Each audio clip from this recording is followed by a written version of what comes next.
Hey, today we're going to look at our common lesson plan, and specifically, we're going to break down the enduring understanding, essential question, and objective. Very briefly, this is based on the understanding by design model, and what that is a backward design that takes the big ideas, usually stemming from the standards, and puts it in a way where students are scaffolded to that information. And through that journey that you're building, there should be very specific evidence that you know that the students got that really big idea. And that comes through these learning events. So, to begin with, you want to come up with your enduring understanding. This is, again, that very big idea, usually based on the standards of what you're teaching as a whole. So, it could be a bigger unit topic, and that enduring understanding may be the same throughout a few lessons, maybe a week worth of lessons, or even 2 weeks, depending on the size of the unit, um, based on your pacing guide, all those things. An enduring understanding should really consider all these different things, and you can pause the video if you need help or want to break down all these different questions. But when you're making an enduring understanding, it should be a statement that encapsulates these different things. It's overarching. It includes a lot of different concepts. It's recurring, something that you can keep applying to later content or later understanding. And at some point, it should be more relevant to them than not. So one example that I have here is, let's say we're teaching anything with American history, let's say American One or whatever. But even the beauty of this enduring understanding, you could apply it to a couple different periods of history. So the United States is united in name only. It's a statement, but it's a statement that needs support, needs evidence, and it's a really big idea that generates from a lot of different standards.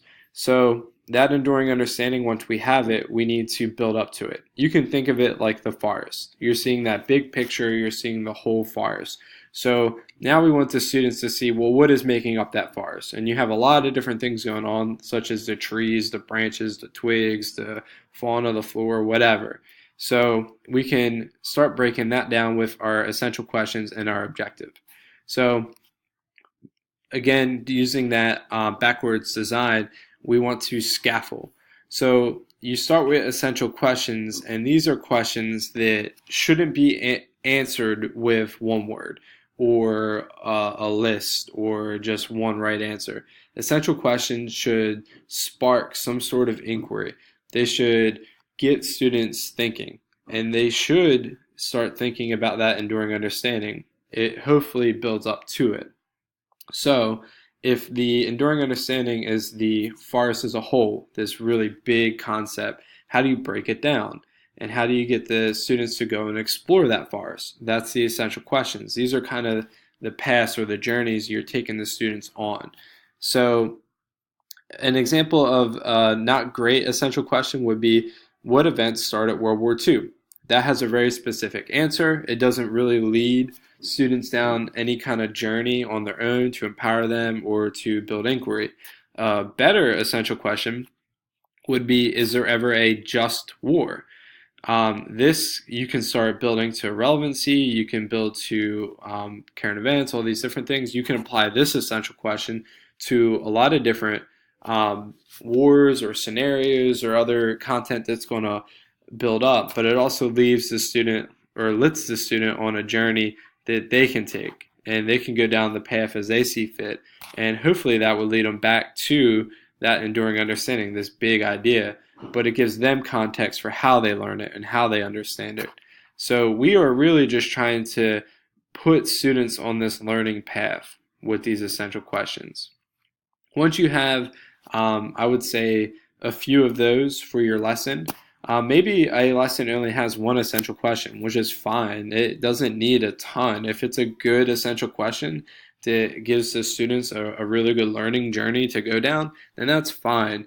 Maybe you have two or three, and maybe your essential questions you do want to scaffold up. If you think, what events started World War II is a good question, Well, maybe it's that question is answered within this question. So you can see how it stems. And even though it's one big journey you're sending the students on through that forest, there could be little paths that they go down. And in doing that, they discover the answers for themselves here. You're not force feeding it to them. So the very measurable things are the objectives. So these are things we want the students to come away on their, learning journey or learning experience knowing.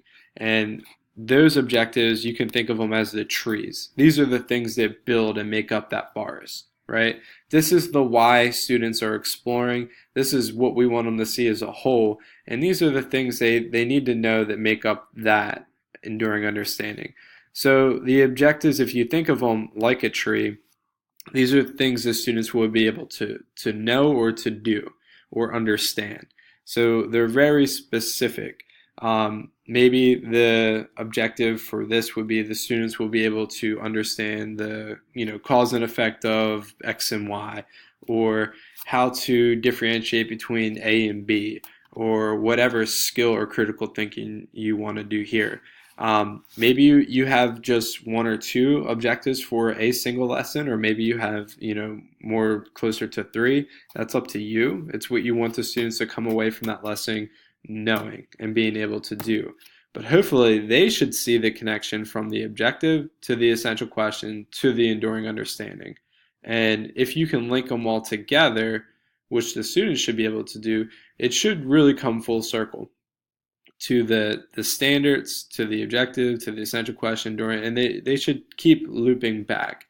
And if it's a good essential question, then they're learning all those standards and they're getting those objectives. And if it's a good enduring understanding, then that's something that they can keep applying and keep thinking about and returning to as they go forward further into your lesson or into your standards or into your content. All right, hopefully that clears up enduring understanding, essential questions, and objectives. In a further video, we're going to look at introductions and breaking down the method of instruction, so how you bridge this all together. But as you're planning, you really need to start up here and spend a decent amount of time up here. If you don't know where the students are supposed to go or what their students are supposed to see, then they're never going to see it. And if you only focus on the twigs, so to speak, they have nothing to put it onto. They have no trees to make sense of it, or they have no forest to see the whole big picture. You really need all of it. All right, have a great day.